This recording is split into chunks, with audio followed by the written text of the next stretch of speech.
guru bahasa Indonesia dan juga sekaligus calon guru penggerak di angkatan 11. Salawat berangkaikan salam kita sampaikan kepada Baginda Rasulullah SAW. Semoga kita adalah orang-orang terpilih yang mendapatkan syafaat dari yang saya hormati Bapak Ibu Dewan Guru dan staf administrasi yang hadir di ruangan pada hari ini. Sengaja Bapak Ibu saya undang dan kita undang ya di ruangan ini untuk sama-sama mendengarkan praktik baik yang sudah dilakukan oleh Guru Rasulina terkait segitiga ekspresi atau budaya positif. Nah, apa sih budaya positif itu Bapak Ibu? Budaya positif adalah bagaimana kita menciptakan disiplin di sekolah tanpa menghukum, tanpa marah-marah, tanpa mengintimidasi anak. Nah, bagaimana bisa tercipta seperti ini? Nanti Bu Rida akan menjabarkan atau menjelaskan praktik yang sudah dilakukan dalam menciptakan disiplin positif di kelasnya. Ya, karena Bu Rida adalah seorang wali kelas dan juga guru mata pelajaran. Jadi fokusnya masih di kelas. Mana tahu nih yang sudah dipraktikkan oleh Bu Rida bisa dipraktikkan juga dengan kawan-kawan yang lain, ya, oleh kawan-kawan yang lain di kelas. Kok bisa ya Bu Rida tanpa marah-marah anaknya menjadi?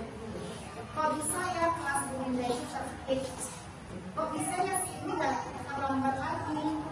Selama ini kan biasanya si A selalu terlambat. Ternyata setelah diberikan pelan-pelan oleh Bu Rida, jadi jarang terlambat. Atau minimal terlambatnya itu berkurang. Atau kalau nakalnya itu berkurang dan lain sebagainya. Jadi perlu ya Bapak Ibu untuk kita dengarkan apa yang sudah dilakukan oleh Bu Rida.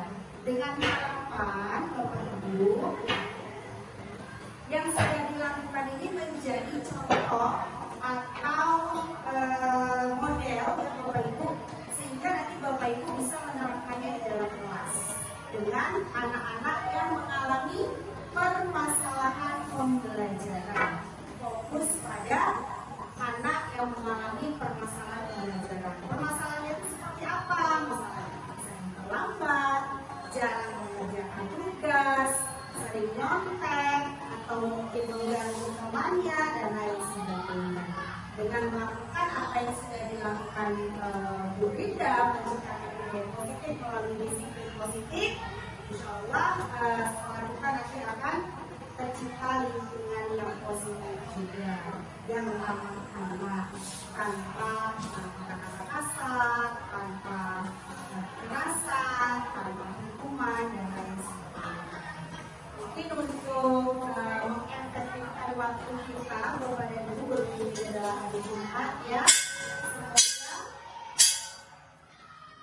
apa yang akan diberikan atau dibagikan oleh Bu Rida ini bermanfaat dan juga dapat diterapkan di kelas kita masing-masing. Itu kepada Bu Rida saya persilahkan. Jangan picit. Terima kasih kepada Bu Esa atas informasi yang silakan saya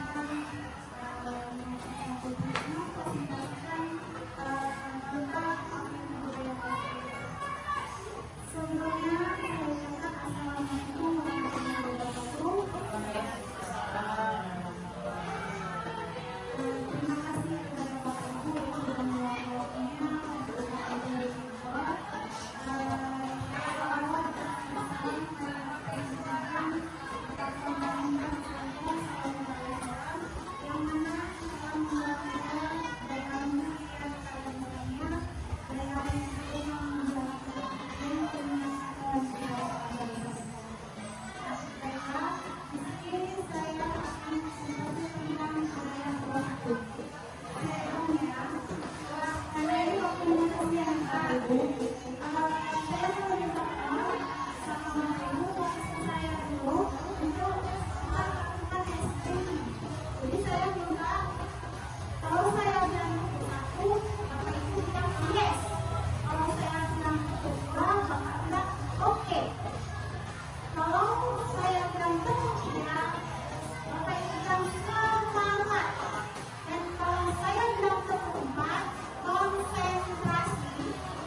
Jadi aku di sini aja nih. Beliau yang mendampingi saya di lokal karya, pendampingan ke sekolah, semuanya beliau yang mendampingi saya. Nah, inilah orang yang spesial yang membangun semangat kita. Kepala sekolah kita yaitu Bu Eva. Tepuk tangan untuk Bu Eva. Kenapa? Karena beliau sudah membuat kita semangat untuk mengembangkan kompetensi diri, untuk mengembangkan sekolah. Contohnya juga di sini kita udah ada Bu Cindy sebagai guru kreatif, tangan dekat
anak itu biar nggak bosan dalam belajarnya. Mungkin karena anak-anak suka nonton video, nonton apa, kita tayangkan di fokus itu tadi. Jadi anak-anak lebih hidup di kelas, mungkin lebih kreatif, lebih aktif. Ya suka mengarang, kita kasih karangan, ya Bapak Ibu. Nah, bernalar kritis. Ini kemarin kita juga ada bahas tentang menalar kritis ya Bapak Ibu. Nah, menalar kritis jadi hanya mungkin dari kita selama ini mengasih menalaran yang biasa-biasa, ada yang biasanya cuma bisa baca, yang sekedar bisa hitung, tapi tidak bisa menalarnya. Pertanyaan kalau misalnya soal suruh kata sebutkan, dijawabnya lain. Suruh minta yang ini, dijawabnya lain. Itu belum menalar ya Bapak Ibu ya. Jadi kita tingkatkan lagi pembelajaran kita di dalam kelas. Nah, yang kedua tentang perbedaan hukuman dan restitusi. Nah, kalau hukuman fokusnya itu hanya di efek jerah aja anak-anak itu tadi. Kenapa? Dia hari ini kita hukum, tapi dia cuma hari itu aja. Gak ada, jangkanya itu pendek, gak ada untuk dia ke depannya. Allah, nanti kalau misalnya saya terlambat pun, saya nggak ngerjakan tugas pun, saya udah tahu hukumannya karena udah biasa kita lakukan. Jadi anak-anak nggak ada efek jerahnya, itulah kali hukuman. Ya Bapak Ibu.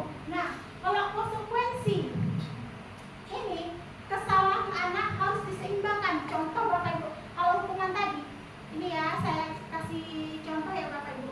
Jika anak tadi tidak mengerjakan tugas, ini khusus materi bahasa Indonesia ya, tidak mengerjakan tugas, saya suruh lari lapangan, kira-kira itu hukuman atau konsekuensi Bapak Ibu?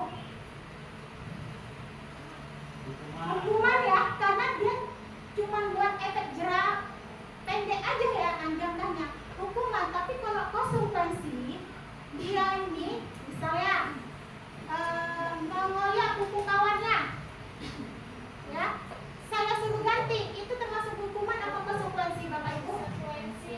Iya, karena udah tanggung jawabnya, ya, udah tanggung jawabnya. Jadi jika anak-anak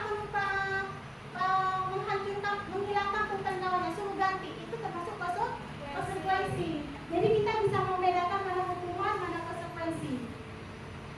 Nah, yang ketiga, restitusi. Nah, contohnya ini, kita mengambil tindakan. Jika anak salah, kita menggunakan restitusi. Nanti di akhir ada. Nah, kita carikan sebuah percakapan atau dialog. Kita berbicara empat mata dengan anak-anak kita. Kita tanyakan, kenapa? Kita bilang bahwasanya apa yang kita lakukan itu manusiawi. Gak ada manusia yang tidak bersalah. Gitu juga, setiap manusia itu pasti punya kesalahan. Pasti setiap manusia memiliki rasa ingin marah ya kan Bapak Ibu, kalau memang udah ke batas ya. Cuma di situ kita ada lagi tindak lanjutnya. Kita tanyakan sama anak-anaknya, kenapa? Udah gitu. Jadi ini kita tanyakan lagi, keyakinan kelas mana yang dilanggar. Mungkin karena tidak menghormati, misal tidak menghormati sama teman. Jadi gimana tindak lanjutnya? Mungkin bisa menghargai. Di situ ya Bapak Ibu. Jadi di situlah untuk restitusinya kita menyelesaikannya dengan segitiga restitusi. Tapi itu nanti ya Bapak Ibu. Lanjut yang keyakinan kelas. Saya yakin Bapak Ibu juga udah pernah lakuin keyakinan kelas atau kesepakatan kelas ya. Nah di sini kesepakatan kelas kita lakukan dengan Mesya tadi panggil. Kenapa Mesya? Kenapa kamu marah-marah? Marah Bu. Marah kenapa? Karena tugas saya dicontek sama kawan Bu. Nah, jadi dia bilang kayak gitu tadi, kayak seperti itu. Berarti itu termasuk kata-katanya dia itu termasuk dia itu menyesali sebenarnya. Kalau bisa penyesalan itu dia membuat dia itu menyesal apa yang dia buat, apa yang dia lakukan. Dia ingin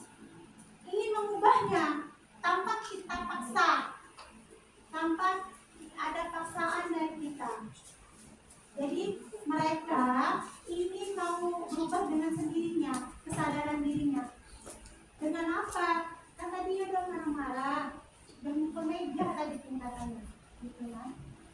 Kita tanya, kenapa kok sampai pukul meja? Karena dia merasa kesal gitu. Diambil tugasnya dia, dicontek, dia kesal. Jadi dari saat itu dia merasa apa yang dia lakukan itu kayak sia-sia. sama kawan-kawannya nggak dihargai, makanya dia membalikkan. Jadi kita lagi langsung kita tanya sama, salah tidak kamu lakukan itu? Keyakinan kelas mana yang kamu langgar? Saya tidak mau benar itu. Jadi itu pengalaman saya di anak-anak dengan kelas Gunawan, dengan Keisha. Nah, mungkin ke Bapak Ibu dengan video-video tadi menjadi pembelajaran kita agar lebih baik lagi dalam menyelesaikan masalah. Jangan lagi kata-kata menghukum, karena menghukum itu bisa hanya efek jerak sementara atau jangka pendek. Anak-anak akan mengulanginya lagi besok, Biasakan kita menjadi posisi 5 kontrol, yaitu di posisi manajer dan juga segitiga institusi. Oke Bapak Ibu ya. Wali kelas biasanya ya Bapak Ibu. Nah ini semua guru boleh kita lakukan. Kita dalam belajar kita harus sepakat sama antara anak dan guru ya. Jadi kita tanya kesepakatan kelas yang mana yang harus kita tarik di kelas kita. Misalnya harus tanggung jawab Bapak Ibu misalnya. Lihat harus apa lagi? Kalau sepakatan kelas biasanya kita buat. Salah satu tanggung jawab, habis itu menjaga kebersihan ini ya. Kesepakatan kelas kita. Itu hal-hal yang kecil. Jadi dari situ kita buat kesepakatan kelas. Maka dari itu kalau anak-anak buat kesalahan, kita kembali lagi ke kesepakatan kelas ini, keyakinan kelas ini. Keyakinan kelas mana yang mereka larang. Jadi membuat mereka sadar bahwasanya apa yang mereka lakukan itu salah. Dengan kesadaran mereka sendiri, bukan karena paksaan kita. Iya Bapak Ibu. Nah, yang keempat, 5 kebutuhan dasar manusia. Nah, kebutuhan bertahan hidup. Biasanya itu bertahan hidup karena mau biasanya kita bertahan hidup. Itu kita makan ya Bapak Ibu ya. Minum itu untuk bertahan hidup kita. Manusia bertahan hidup karena butuh makan, butuh minum. Nah, yang kedua, kasih sayang dan rasa diterima. Jadi anak-anak ini di dalam kelas dia merasa ingin diterima. Makanya yang kita larang itu namanya bullying. Kita ingin rasa diterima, dikasih sayang. Jadi seorang anak itu pengen diterima sama gurunya, dirasa kasih sayang, diperhatikan. Apalagi kalau di rumah dia butuh perhatian karena orang tuanya mungkin nggak ada, broken room. Dia hanya kepada kita guru. Dia meminta kasih sayang atau perhatiannya. Jadi dengan cara apa? Mungkin nanti kita lebih mendekati ya. Kita bilang, kita semangati dia, ya. Nah, yang ketiga penguasaan. Penguasaan, kita setiap manusia itu punya cita-cita. Ingin menguasai ini, ingin cita-cita ini. Dan itulah tujuan kita atau kebutuhan kita. Selanjutnya kebebasan. Jadi murid juga nggak bisa bebas kalau kita terikat gini. Harus kita kasih aturan kita sendiri. Dia nggak merasakan kebebasan. Tapi kalau kita kasih aturan yang memang dia yang minta aturan itu, maka dia akan menyadari bahwasannya kesalahannya dia itu memang dia lakukan itu salah. Maka kita omong. Yang terakhir kesenangan. Kesenangan itu wajib untuk kita menyenangkan anak-anak mau dalam belajar, mau dalam apapun. Jadi kita misalkan kelas itu harus anak-anaknya dalam keadaan senang. Kita pastikan dulu gimana situasinya. Jika anak-anak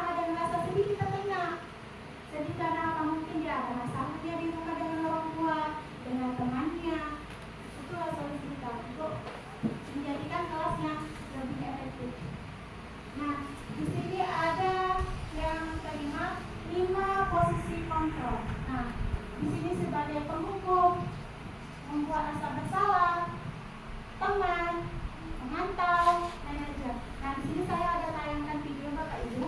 Bisa Bapak Ibu lihat. Nah, nanti setelah saya tayangkan video ini, Bapak Ibu lihat di posisi mana Bapak Ibu sekarang. Di antara kelima posisi ini, kira-kira Bapak Ibu di posisi yang mana? Ya.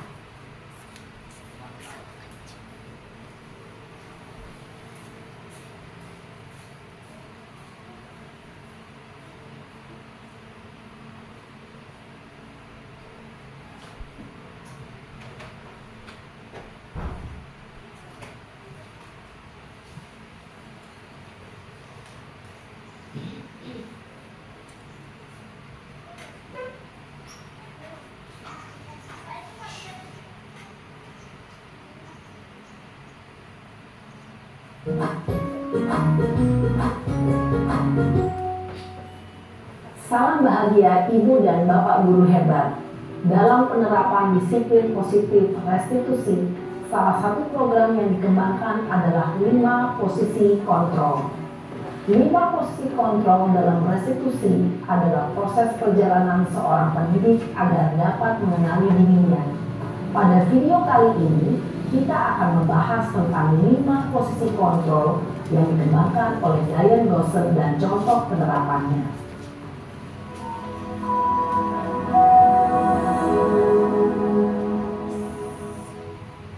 Lima posisi kontrol itu adalah 1. Posisi penghukum, 2. Posisi pembuat merasa bersalah, 3. Posisi teman, 4. Posisi pemantau atau monitor, dan 5. Posisi manajer. Untuk lebih memahami kelima posisi tersebut, mari kita saksikan kasus Naren yang terlambat hadir 20 menit di sekolah dan melihat bagaimana kelima posisi kontrol dalam menghadapi masalah tersebut.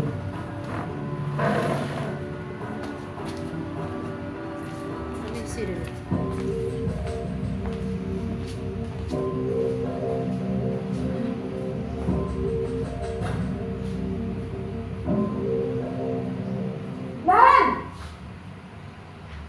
sini kamu. Kaget. Kira-kira di mana posisi kita? Selamat pagi, Bu. Selalu terlambat. Kamu deh, pasti terlambat. Maaf, Bu. Saya Apa? Apa coba? Alasan kamu apa lagi? Kapan sih kamu tidak terlambat? Malas sekali ya kamu jadi anak. saya Dasar pemalas.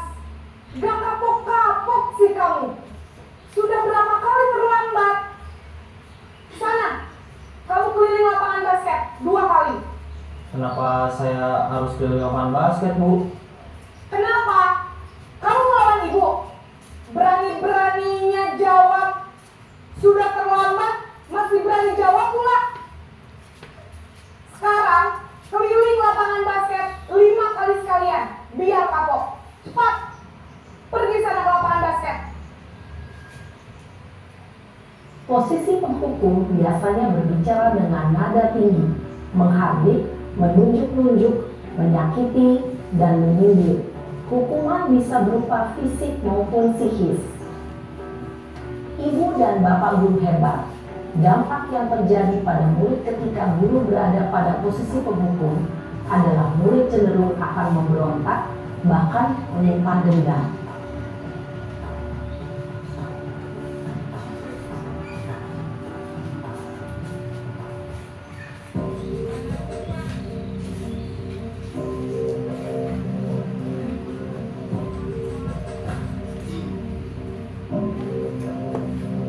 Naren,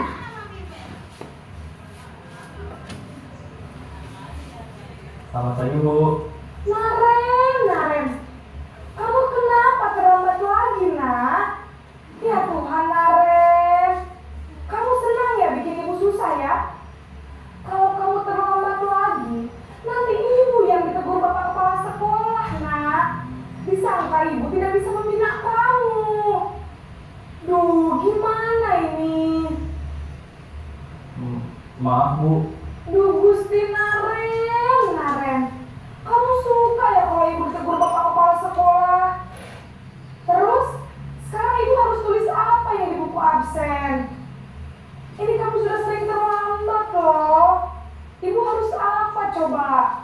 Maaf Bu, maaf sekali. Ya sudah, lain kali jangan bikin ibu susah lagi ya nak ya. Ibu tidak akan kuat lagi kalau kamu begini terus.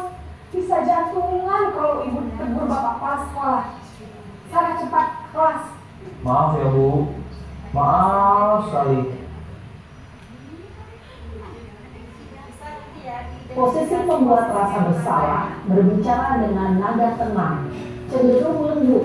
Namun kata-kata yang diutarakan membuat murid merasa menjadi orang yang gagal, memandang buruk dirinya sendiri, merasa tidak berharga, dan tidak sanggup membahagiakan orang lain.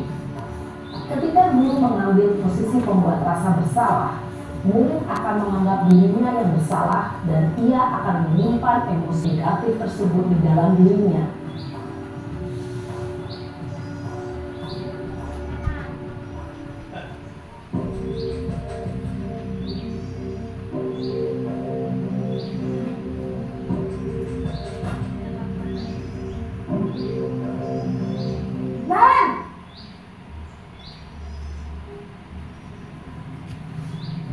Selamat pagi Bu. Wah, sudah jam berapa ini nak? Terlambat lagi ya sayang. Iya Bu, habis ibu saya lupa bangunkan saya Bu.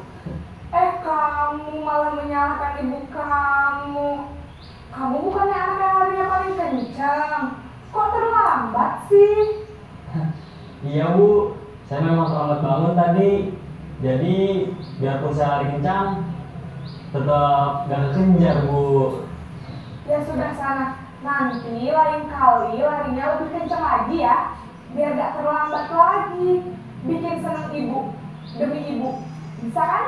Bisa lah Bu. Ya sudah sana masuk kelas. Ibu beresin urusan absen kamu. Kamu ini ada-ada saja. Dalam posisi teman, guru berbicara dengan nada suara ramah, akrab, cenderung bersenda gurau untuk menjaga suasana tetap santai. Murid akan merasa senang, aman, dan akrab dengan guru. Identitas yang tercipta adalah identitas sukses atau berhasil. Namun, perlu diingat, karena ini masih dorongan eksternal, maka ada faktor ketergantungan dari murid kepada orang tertentu. Di sini guru absennya, sehingga di lain waktu murid bisa berperilaku baik, namun hanya kepada orang-orang tertentu saja.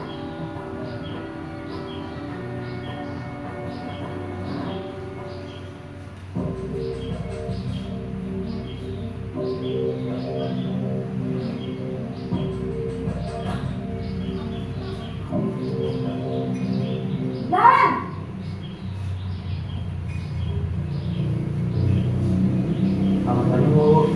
Naren, apa peraturan sekolah kita tentang jam berapa kita harus masuk sekolah, nak? Kita harus di sekolah jam 7 Bu. Iya betul, sekarang sudah jam 7.20. Naren sudah tahu konsekuensinya jika terlambat hadir. Paham Bu, saya harus tinggal kelas pas jam istirahat selama 20 menit. Iya benar, konsekuensinya demikian.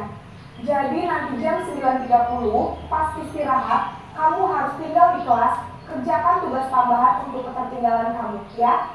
Baik Bu. Posisi pemantau mengandalkan penghitungan atau data untuk mengontrol murid. Guru mengarahkan murid berdasarkan peraturan dan konsekuensi. Seorang pemantau menunjukkan bahasa tubuh dan ekspresi wajah yang datar dan cenderung formal.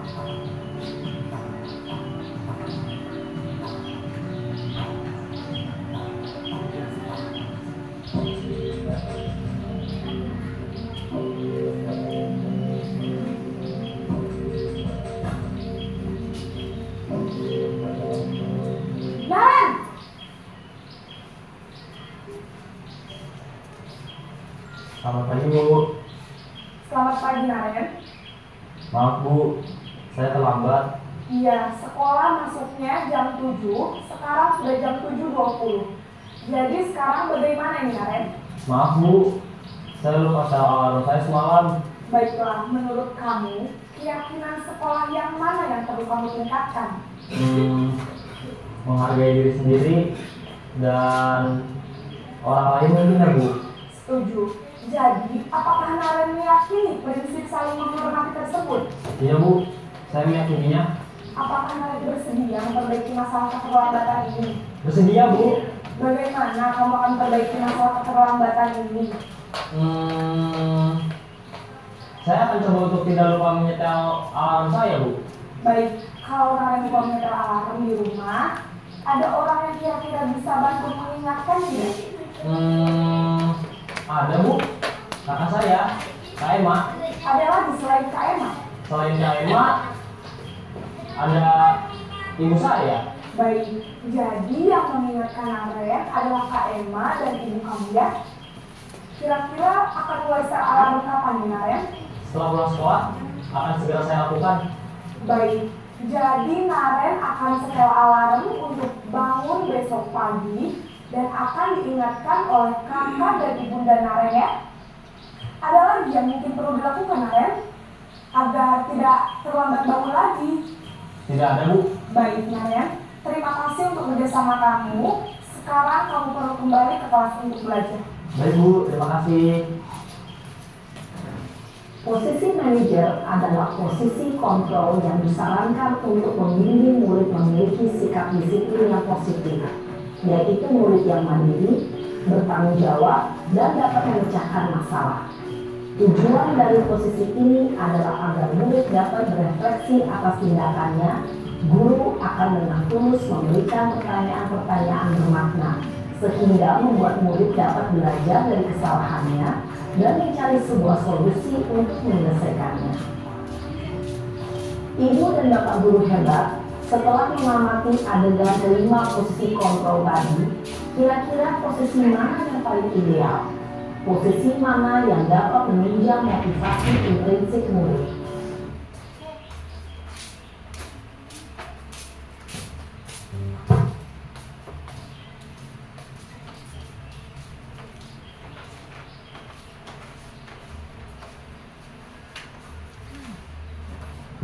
Baik Bapak Ibu, yang tadi kita sudah menyaksikan sebuah video dari komisi kontrol soal umum.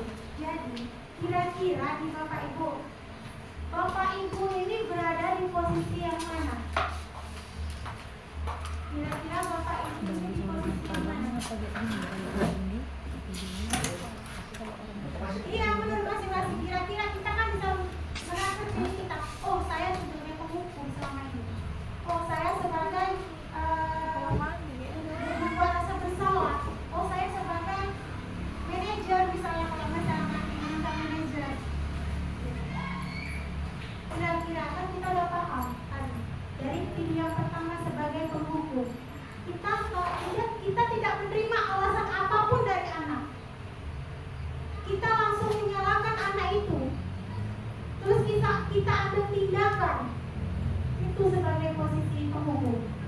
Yang kedua, merasa bersalah. Kita membuat anak itu jadi merasa bersalah, bukan membuat dia nanti merasa berubah, membuat rasa bersalah itu nanti yang ada dampaknya ke mereka Bapak Ibu. Gara-gara saya Bapak Ibu ini takutnya begini, dia merasa bersalah. Itu nggak bagus juga untuk anak kita. Sebagai teman, itu juga nggak bagus juga. Nanti ya kalau anak-anak kita kadang kalau kita anggap sebagai teman, ya kalau dia jangan Bapak Ibu. Jadi memang bagusnya kita di posisi manajer. Kita upayakan sekarang bagaimana di posisi manajer itu.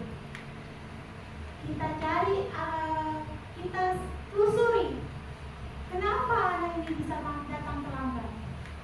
Bila perlu kita kerjasama dengan orang tuanya dan kita jumpai, kita dapatkan solusi.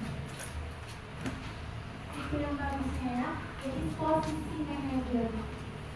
Kira-kira ini yang tadi saya tanya di posisi mana Bapak Ibu sekarang? Pemantau ya Pak.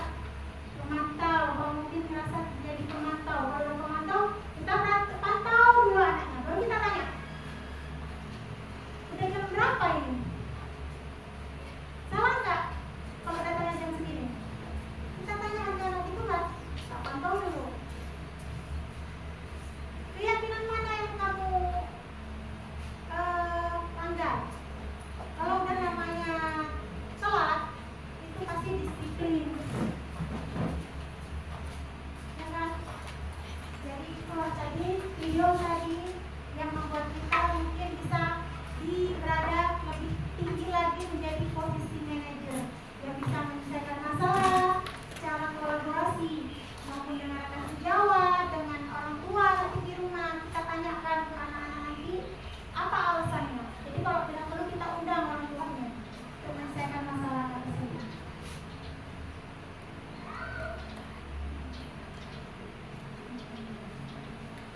Untuk posisi Bapak ini, Bapak Ibu ada yang mau ditanyakan Pak? Bu?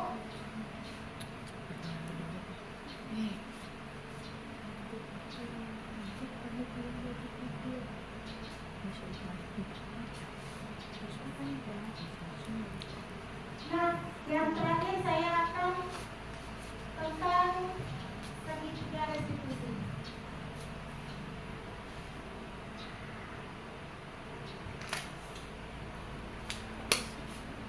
Dari segitiga.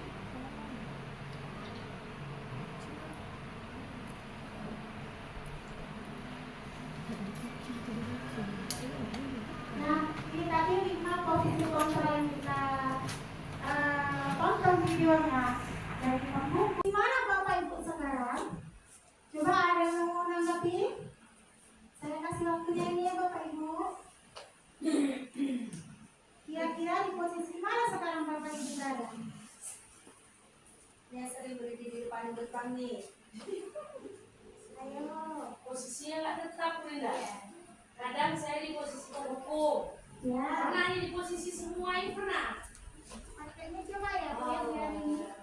Udah jelas. Pasti Udah jelas banget ya. saya pernah di posisi penghukum pernah. Ya. Di posisi pembuat perasaan bersama itu posisi saya di dalam kelas mengajar pernah. Ya. Di posisi teman juga saya pernah. Ya. Di pemantau pernah. Ya. Di manajer saya pernah tapi belum sempurna seperti di video tadi. Iya, iya, bagus sekali. Untuk Bu Cindy kita hapuskan dulu. Oke. Jadi semua sudah pernah diterapkan walaupun belum sempurna yang sesuai video, tapi sudah diterapkan ya sama Bu Cindy selaku guru IPA. Nah, selanjutnya untuk guru yang lain, mungkin Bu Novi. Terima kasih Bu Linda. Jadi saya akan menanyakan sekaligus mengatakan apa yang menjadi kenyataan yang kita jalani di sekolah ini. Yang sudah disampaikan kepada Ibu Cindy, mungkin kebanyakan kepada guru kita semua di sini sudah mengalami kelima-lima posisi tersebut. Namun begini Ibu, untuk kelima itu apakah di setiap siswa itu kita terapkan hanya satu kontrol saja, sementara untuk kriteria maupun latar belakang siswa itu kan berbeda-beda. Apakah ada indikator yang memang harus kita tetapkan semua anak itu harus yang kelima, manajer seperti itu? Apakah kita tidak perlu tahapan dari yang 1 sampai ke yang 5? Karena seperti ini Bu, itu terkadang seperti yang manajer tadi ya Bu, itu anak banyak sekali alasan seperti itu sudah kita manage good. Ada lagi manajemen dia yang membuat kita itu tidak mengerti ada apa, kendala apa yang siswa itu alami. Mungkin seperti Bu Linda paparkan untuk anak yang telat tadi, seperti itu. Dan kemudian untuk segitiga restitusi yang poin kedua, validasi tindakan yang salah itu seperti apa, mungkin bisa Ibu Linda paparkan kembali biar supaya tadi lebih memahami. Terima kasih Bu Linda. Oke, baik, terima kasih kepada Bu Novi. Tadi Bu Novi bilang di posisi 5 kontrol ini Bu Novi bisa pernah melakukan hal semuanya, pernah menjadi penghukum, pernah menjadi pembuat rasa bersalah, menjadi teman, menjadi pemantau, dan menjadi manajer. Nah, Apa indikator kita harus langsung kontrol aja? Kenapa nggak kita ganti? Karena di posisi kontra 5 ini aja yang paling baik untuk posisi guru untuk nilai-nilai kebijakannya adalah di posisi manajer. Karena apa? Kalau kita di bagian yang salah itu tadi kan ada dampaknya ke anak-anak. Jadi yang bagusnya kita mau gimana pun juga dalam penyelesaian masalah kita harus berada di posisi manajer. Tadi itu hal yang baik untuk anak, dampaknya pun bagus untuk anak. Dan ada penyelesaian masalahnya juga untuk anak. Nah, tadi Bapak, jadi Ibu-ibu tadi bilang juga bahwasanya pernah melakukan hal 5 ini. Coba nanti yang pertanyaan kedua ya. Untuk pertanyaan yang pertama, yang selanjutnya nih, kenapa Bapak Ibu bisa beranggapan bahwasannya Bapak Ibu pernah melakukan di posisi kelima ini? Karena mungkin ada pengalaman Bapak Ibu yang mau diceritakan. Oh, ya. Dan itu contoh dekat yang bisa kita ceritakan atas nama Pras Gunawan, kelas 9. Dia selalu telat, padahal jarak rumahnya itu dekat. Jadi itu mungkin Bapak Ibu semuanya tahu. Lantas dia bilang, awalnya saya ada berkisar 2-3 kali membonceng beliau, Gunawan tersebut. Kemudian kita toh namanya guru punya jadwal masing-masing juga berbeda dengan siswa. Mungkin karena mulai dekat dia berangkat 7:30 kurang 5. Kalau kita mungkin jam 7 sudah tidak kedapatan lagi. Saya berpikir nih Bu, ini anak telat diboncengin. Lantas kan tidak bisa terus seperti itu. Jadi karena kita kadang tidak cepat bahwa dia ada. Jadi ketika dia telat, kenapa telat dia bilang kesiangan seperti itu. Akhirnya bercadang ya, saya bilang gitu. Dia tuh seperti itu main HP, mengakui. Kemudian besoknya seperti itu. Saya bilang makanya jangan pakai aja, Gunawan, ya Bu. Terus telat lagi, dia bilang gini, nggak ada kereta Bu. Karena maaf mungkin kita semua sebagian besar tahu posisi dia itu kan tinggal sama rumahnya, orang lain tidak ada. Oke, kita paham ya. Biasanya kalau kamu naik pergi sekolah, naik apa? Kadang-kadang numpang Bu, minta jemput kawan. Oh, siapa? Si Polan, Kevin, kalau nggak salah saya ingat. Ya, jangan ketergantungan gitu Gunawan. Rumah kamu kan dekat, kamu bisa loh jogging, jalan pun terkejar. Kamu jalan pelan-pelan sampai aja sampai loh. Ya, Bu. Ya. Jalan besok ya tidak telat lagi. Alasan kereta Bu, kawan nggak bisa jemput. Saya jalan bangunnya kesiangan lagi. Gimana Bapak Ibu sekarang? Coba ada yang mau nanggapi? Saya kasih waktunya ini ya Bapak Ibu. Kira-kira di posisi mana sekarang Bapak Ibu berada? Yang sering berdiri di depan nih. Ayo. Posisinya nggak tetap, Brenda. Kadang saya di posisi penghukum. Ya. Pernah nih di posisi semua ini pernah. Pakainya coba ya Bu yang ini. Udah jelas. Pasti udah jelas nih. Saya pernah di posisi penghukum, pernah. Ya. Di posisi pembuat perasaan bersama, itu posisi di dalam kelas mengajar pernah. Ya. Di posisi teman juga saya pernah. Ya. Di pemantau pernah. Ya. Di manajer saya pernah, tapi belum sempurna seperti di video tadi. Iya, bagus sekali. Untuk Bu Cindy kita hapuskan dulu. Jadi semua sudah pernah diterapkan walaupun belum sempurna yang sesuai video, tapi sudah diterapkan ya sama Cindy selaku guru IPA. Nah, selanjutnya untuk guru yang lain, mungkin Bu Novi. Terima kasih Bu Linda. Jadi saya akan menanyakan sekaligus mengatakan apa yang menjadi kenyataan yang kita jalani di sekolah ini. yang sudah disampaikan kepada Ibu Cindy, mungkin kebanyakan kepada guru kita semua di sini sudah mengalami kelima-lima posisi tersebut. Namun begini Ibu, untuk kelima itu apakah di setiap siswa itu kita terapkan hanya satu kontrol saja, sementara untuk kriteria maupun latar belakang siswa itu kan berbeda-beda. Apakah ada indikator yang memang harus kita tetapkan semua anak itu harus yang kelima, manajer seperti itu? Apakah kita tidak perlu tahapan dari yang 1 sampai ke yang 5? Karena seperti ini Bu, itu terkadang seperti yang manajer tadi ya Bu, itu anak banyak sekali alasan seperti itu sudah kita manage good. Ada lagi manajemen dia yang membuat kita itu tidak mengerti ada apa, kendala apa yang siswa itu alami. Mungkin seperti Bu Linda paparkan untuk anak yang telat tadi, seperti itu.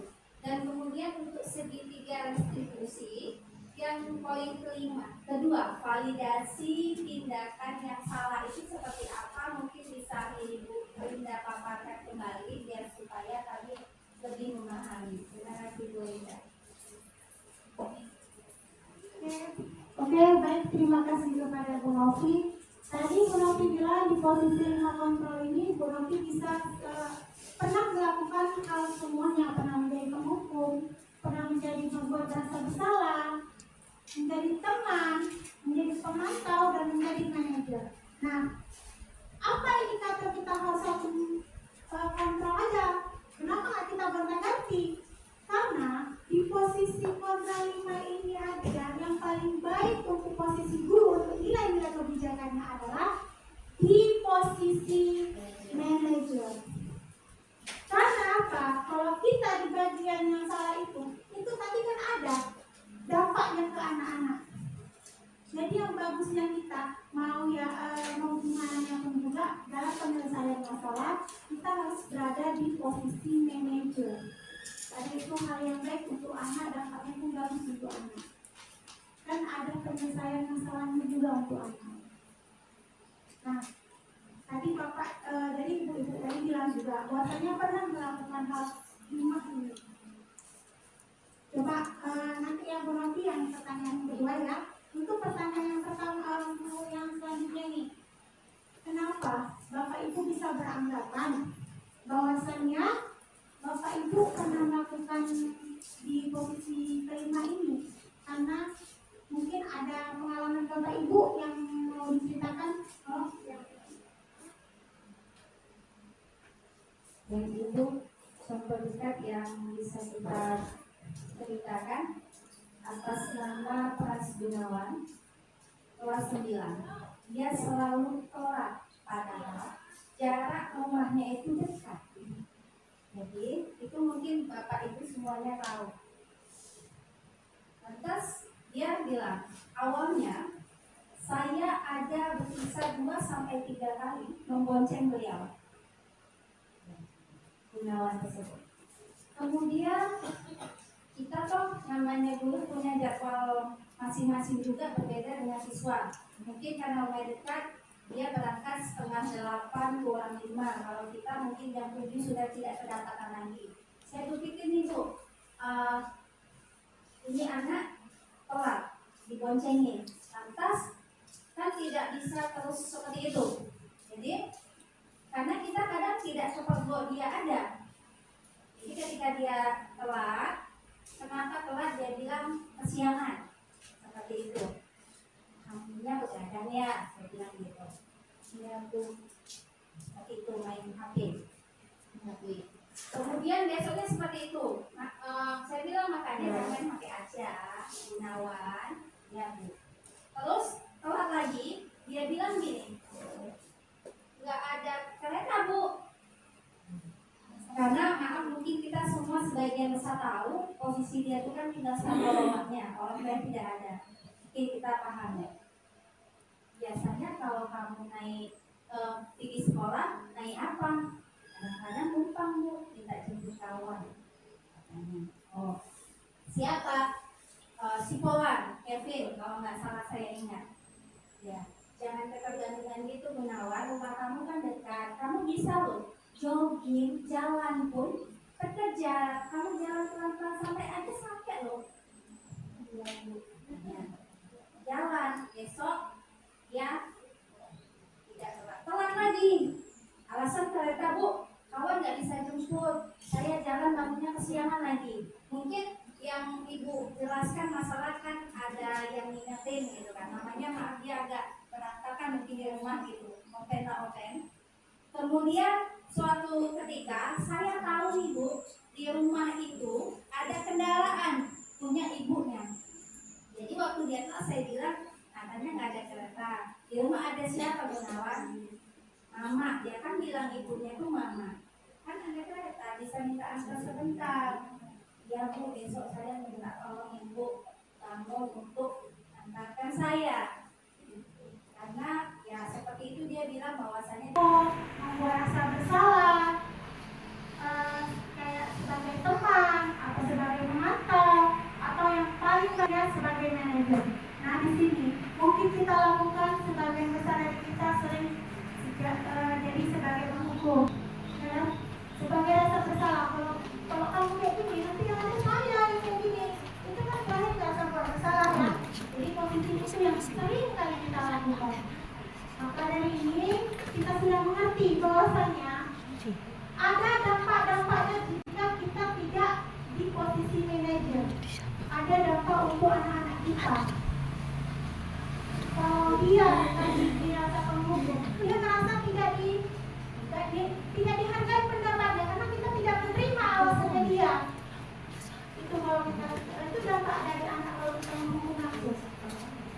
Yang kedua, membuat rasa bersalah. Itu dampaknya ke dia juga. Ketika murid akan merasa mentalnya terganggu. Ibu gara-gara saya ibu aku mungkin kita gimana kepala sekolah. Jadi dia merasa mentalnya nggak kuat, dia merasa salah gitu. Padahal tadi kita cuma merasa bersalah, tapi itu tidak bagus untuk mental dia. Dia nggak buruk. Yang ketiga sebagai teman itu juga. Kalau kita nggak, kita membuatkan. Tapi nanti yang ada anaknya makin melunjak kadang kan, itu juga nggak bagus sebagai kawan. Karena anak kita kadang kalau kita buat hal yang kita buat hal yang buruk sama anak kita sebagai kawan, tapi mereka juga melunjak atau membuat nada yang tidak sopan juga pada kawan kita. Nah, yang keempat pemantau. Kita pantau.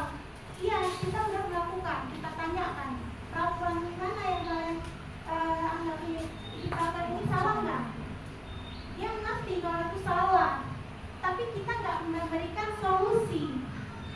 Dia hanya mengerti bahwasanya dia itu salah di posisi itu, di posisi pemantau ya, membuat dia merasa iya memang salah yang saya lakukan. Nesya tadi dipanggil, kenapa Nesya? Kenapa kamu marah-marah? Marah Bu, marah kenapa? Karena tugas saya dicontek sama kawan Bu. Nah, jadi dia bilang kayak gitu tadi, kayak seperti itu. Berarti itu termasuk kata-katanya dia itu termasuk dia itu menyesali sebenarnya. Kalau bisa penyesalan itu dia membuat dia itu menyesal apa yang dia buat, apa yang dia lakukan. Dia ingin mengubahnya tanpa kita paksa, tanpa ada paksaan dari kita. Jadi mereka ini mau berubah dengan sendirinya, kesadaran dirinya. Dengan apa? Kan tadi dia udah marah-marah, udah mukul meja tadi tingkatannya, gitu kan? Kita tanya, kenapa kok sampai mukul meja? Karena dia merasa kesal gitu.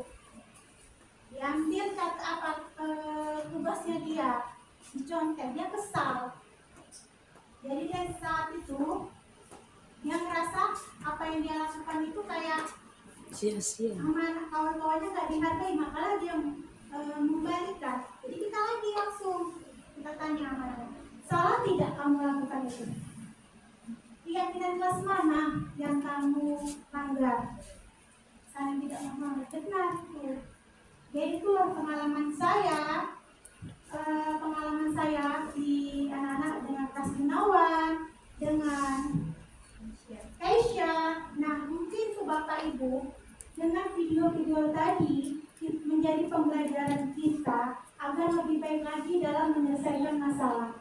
Jangan lagi kata-kata menghukum, karena menghukum itu bisa hanya efek jerak sementara atau jangka pendek. Anak-anak akan mengulanginya lagi besok, akan mengulanginya lagi besok. Biasakan kita menjadi posisi 5 kontrol, yaitu di posisi manajer dan juga segitiga restitusi. Oke ya Bapak Ibu ya. Tapi tidak ada solusi. Maka dari itu di posisi manajer ini kita cari solusi. Biar anak-anak tadi tidak terlambat lagi. Gimana solusi tadi? Oke, yang terakhir tentang segitiga restitusi. Nah, ini segitiga restitusi itu ada 3. Menstabilkan identitas, validasi tindakan yang salah, menanyakan keyakinan. Nah, jika anak kita salah, gunakanlah unsur segitiga restitusi ini. Bagaimana Bapak Ibu? Yang pertama, menstabilkan identitas. Kita tanya golongannya. Misalnya, seringnya ini anak nyontek nih ya. Misalnya, ya saya sudah buat juga penerapannya. Anak-anak nyontek sama kawannya tadi. Kawannya tadi nggak terima karena bahannya tadi dicontek sama kawan-kawannya. Marahlah dia dan memukul meja. Jadi kawan tadi laporlah sama gurunya. Bu, si dia tadi itu bu gebrak meja bu, dia marah-marah. Itu laporan yang belum fix ya. Kita kan tanyakan dulu apa alasannya. Kita panggil anaknya tadi. Ya, ikut dengar tadi dari ketua kelas kamu marah-marah. Ada apa ya? Kita tanyakan ke si dia kesempatan ngomong. Sudah ditanyakan. Ya, yang dilakukan dia itu, dia marah-marah, dia pasti nggak salah. Itu marah itu manusiawi. Apalagi mungkin di posisi kita, kalau kita diambil bahannya atau kita udah capek-capek dilihat, mungkin posisi kita dulu marah juga. Ya kan Pak? Kita kasih pengertian dia kalau ibu di posisi kamu, dia kalau ibu di posisi kamu pasti marah karena tugas ibu dicoret sama kawannya. Kita stabilkan dulu. Nah, jadi tindakan apa yang kamu lakukan tadi? Pukul meja bu, misalnya.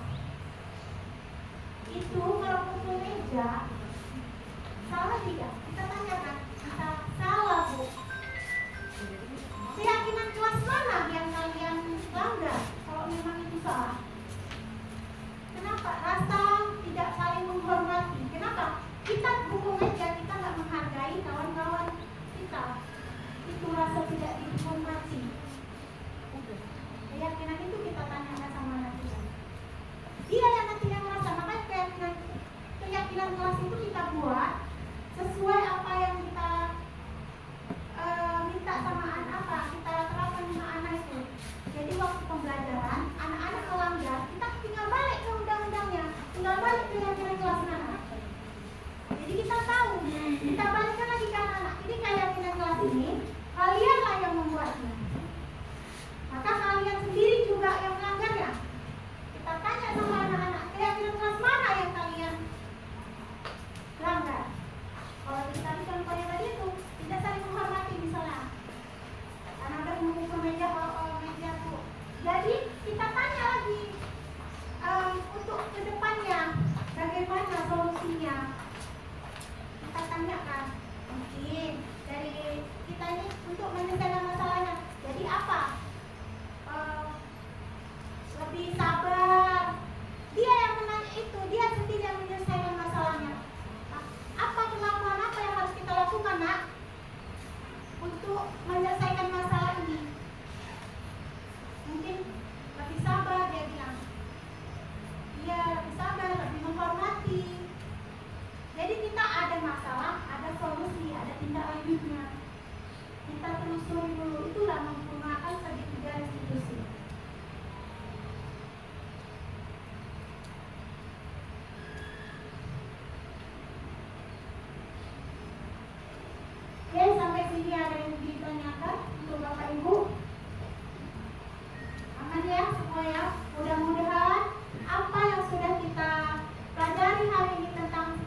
kontrol, segitiga restitusi akan kita terapkan di sekolah kita dan menjadi ilmu nanti anak kita menjadi anak yang bangsa yang bagus, yang berakhlak mulia, yang berwawasan global, kreatif, dan berprestasi. Ya. Nah, terima kasih sebelumnya kepada rekan-rekan yang sudah mau kumpul di ruangan kantor ini. Lebih dan kurang saya mohon maaf kepada Allah, saya mohon ampun kepada Bapak Ibu semua, saya mohon maaf. Wabillahi taufiq wal hidayah. Assalamualaikum warahmatullahi wabarakatuh. Waalaikumsalam warahmatullahi wabarakatuh.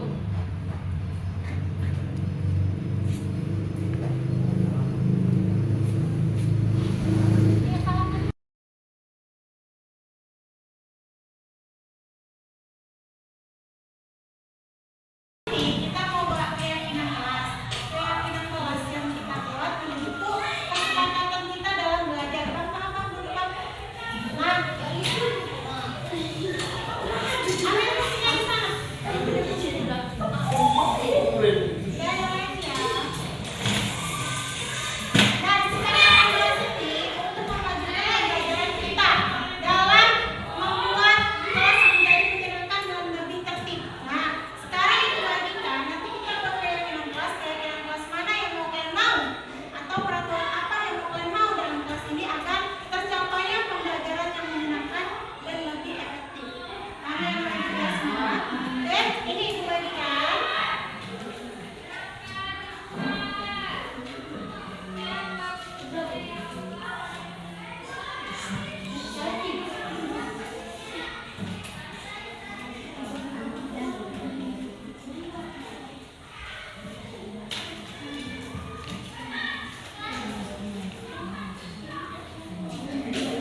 Oke, yang sudah ibu bagikan sekalian,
Assalamualaikum warahmatullahi wabarakatuh. Nama saya Trisha dari kelas 7B. Saya sudah membuat keyakinan kelas bersama Bu Rinda. Dengan membuat keyakinan kelas, saya bisa termotivasi lagi untuk belajar dengan giat dan bersemangat. Assalamualaikum warahmatullahi wabarakatuh. Saya Khairani dari kelas 7B. Saya sudah membuat keyakinan kelas bersama Bu Rinda. Saya berharap lebih menghargai teman dan bisa giat belajar dan lebih percaya diri lagi.